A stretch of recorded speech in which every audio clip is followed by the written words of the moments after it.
जय श्री राम दर्शकों, मेरा नाम कौशल है और मुझे गर्व है कि मैं सनातन धर्म को मानने वाला एक भारतीय हूँ। मेरा यह वीडियो बनाने का उद्देश्य हमारे युवाओं को भारत की धर्म व संस्कृति से परिचित करवाना है, जिनको जाने अनजाने में स्वयं के धर्म व संस्कृति का ज्ञान नहीं मिला और तो और वे गैर हिंदू मान्यताओं की ओर अधिक आकर्षित हो रहे हैं। देखा जाए तो इसमें उनका भी कोई दोष नहीं है, क्योंकि उनके बड़ों ने उन्हें कभी यह ज्ञान दिया ही नहीं। शायद बड़ों ने यह सोचा भी नहीं होगा कि कभी ऐसी स्थिति आएगी। इसी कड़ी में मेरा यह पहला वीडियो आपको समर्पित कर रहा हूं। आप सभी से रिक्वेस्ट है कि इस वीडियो को लाइक करें, चैनल को सब्सक्राइब करें, साथ ही बेल आइकन को ऑल पर सेट कर दें। तो आइए आरंभ करते हैं। अपने देश में कुछ ऐसे लोग हैं जो बहुत समय से विभिन्न सनातनी परंपराओं का खंडन करते रहे हैं, जिनमें अन्य मान्यताओं के साथ साथ हिंदू धर्म के भी कुछ लोग हैं। मूर्ति पूजा भी उन्हीं खंडनों में से एक है, जिसे वे शास्त्र विरुद्ध कहते हैं।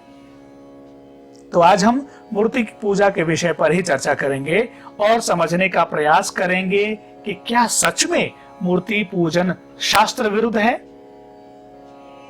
तो आइए सबसे पहले जानते हैं कि धूर्तों ने यजुर्वेद के किन मंत्रों द्वारा मूर्ति पूजन का खंडन किया है। पहला, न तस्य प्रतिमा अस्ति यस्य नाम महद्यशः। यजुर्वेद अध्याय 32 मंत्र संख्या 3। शब्दार्थ है, उस ईश्वर की कोई मूर्ति अर्थात प्रतिमा नहीं जिसका महान यश है। इनकी धूर्तता देखिए, कैसे अधूरे मंत्र के गलत अर्थ द्वारा हमारे युवाओं को गुमराह कर रहे हैं। आइए पूर्ण मंत्र और इसका अर्थ जानते हैं।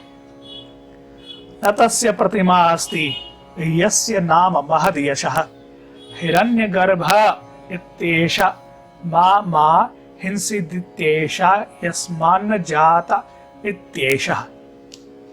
यजुर्वेद अध्याय 32 मंत्र संख्या 3। अब इसका शब्दार्थ देखते हैं। जिस परमात्मा की महिमा का वर्णन हिरण्यगर्भ यस्मान्न जाता तथा मा हिंसीत आदि मंत्रों में किया गया है, जिसका नाम और यश बहुत बड़ा है, परंतु उसका कोई प्रतिमान नहीं है, अर्थात उस ईश्वर की तुलना किसी से नहीं हो सकती। अब हम इनके द्वारा उपयोग किए गए दूसरा मंत्र देखते हैं। वेनस्तपश्यम निहितम गुहायाम। यजुर्वेद अध्याय 32 मंत्र संख्या 8।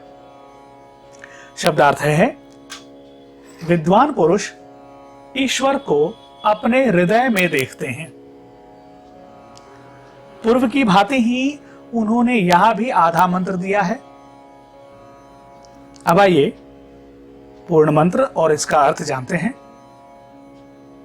वेनस्तत्पश्यन् निहितम गुहा सद्यत्र विश्वम भवत्येकनीडम तस्मिन्निदंसं च वीचैति सर्वस ओतः प्रोतश्च विभुः प्रजासु। यजुर्वेद अध्याय 32 मंत्र संख्या 8। अब आइए इसका शब्दार्थ जानते हैं। प्रत्येक पदार्थ में छिपे उस परमात्मा को ज्ञानी जन नित्य संपूर्ण जगत को आश्रय देने वाले के रूप में जानते हैं। सब प्रजाओं में व्याप्त उस आत्मा में सभी प्राणी प्रलय काल में लय अर्थात विलीन हो जाते हैं तथा सृष्टि काल में उन्हीं से पुनः प्रकट होते हैं। आपने मंत्रों का अर्थ कितना भिन्न है वह देखा। आइए अब यजुर्वेद से ही तीसरा मंत्र देखते हैं। अंधतमः प्रविशन्ति ये असंभूति मुपासते ततो भूया इव ते तमो या उसंभूत्यांग रतः। यजुर्वेद अध्याय 40 मंत्र संख्या 9। अर्थ है, जो लोग ईश्वर के स्थान पर जड़ प्रकृति या उससे बनी मूर्तियों की पूजा उपासना करते हैं, वह घोर अंधकार दुख को प्राप्त होते हैं। अब देखिए, यहां मंत्र तो पूरा दिया, किंतु अर्थ का अनर्थ कर दिया। तो आइए इस मंत्र का वास्तविक अर्थ जानते हैं। शब्दार्थ है, जो लोग केवल असंभूति अर्थात बिखराव, विनाश अथवा अविद्या की उपासना करते हैं और उन्हीं प्रवृत्तियों में रमे रहते हैं, वे घोर अंधकार में घिर जाते हैं। और जो केवल संभूति अर्थात संगठन, सृजन अथवा विद्या की उपासना करते हैं, वे भी उसी प्रकार के अंधकार में फंस जाते हैं। अब मुझे तो इन मंत्रों में कहीं भी यह संकेत तक नहीं मिला कि मूर्ति पूजन नहीं करना चाहिए, किंतु कुछ लोग हैं जो इन मंत्रों को अपनी सुविधा अनुसार उनके मतलब बदलकर किसी धूर्त की भांति मूर्ति पूजन को गलत बता रहे हैं और आधे अधूरे मंत्रों के अर्थों सहित भारत की सनातन परंपरा को तोड़ मरोड़ कर हमारे युवाओं को गुमराह कर रहे हैं। दर्शकों, यदि आपको कहीं ऐसा लगे कि इन मंत्रों में जो 3 यजुर्वेद के जो 3 मंत्र हैं, इन मंत्रों में कहीं यह बताया गया हो कि मूर्ति पूजा करना शास्त्र विरुद्ध है, तो कृपया मुझसे अवश्य कहें। मैं एक बात और कहना चाहता हूं कि भारत में सनातन धर्म और संस्कृति को जितना नुकसान विदेशी आक्रांताओं से हुआ है, उससे कहीं अधिक ऐसे पाखंडियों से हुआ है और हो रहा है। अब इसमें उनकी क्या योजना है वह तो वही जाने, किंतु मेरा प्रयास यही रहेगा कि मैं अपनी सनातन परंपरा को अपने जीवन काल तक सुरक्षित रख सकूं। मैं तो यहां तक मानता हूं कि 800 वर्षों के इस्लामी और 200 वर्ष के अंग्रेजी शासन के समय भी सनातन धर्म को इतना नुकसान नहीं हुआ है जितना इन पाखंडियों के कारण हुआ है और हो रहा है, और जाने अनजाने हिंदू ही इसका कारण है।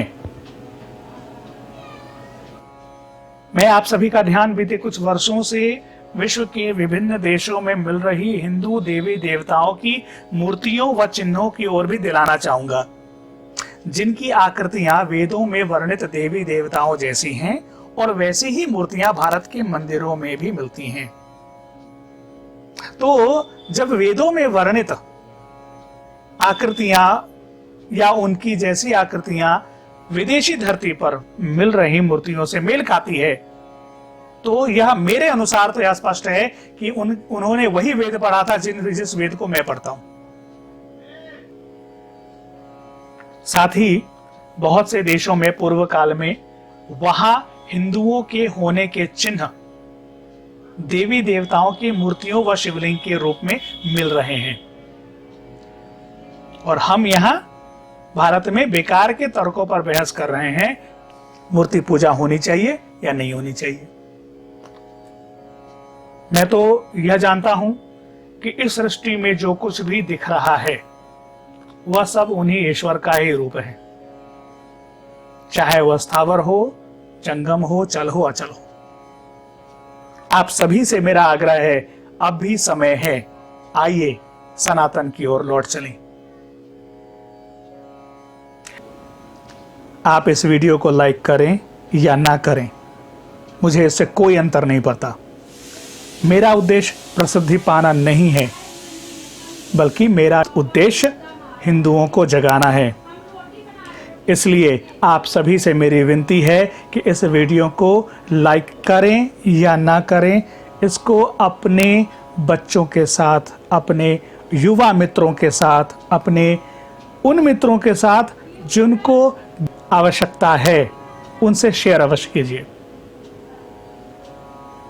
आज के वीडियो को मैं यहीं विराम दूंगा और अगले वीडियो में मैं मूर्ति पूजन के समर्थन वाले श्लोकों व मंत्रों की बात करूंगा। तब तक के लिए स्वस्थ रहिए, मस्त रहिए और परिवार सहित सनातन शास्त्रों का अध्ययन कीजिए। जय श्री राम।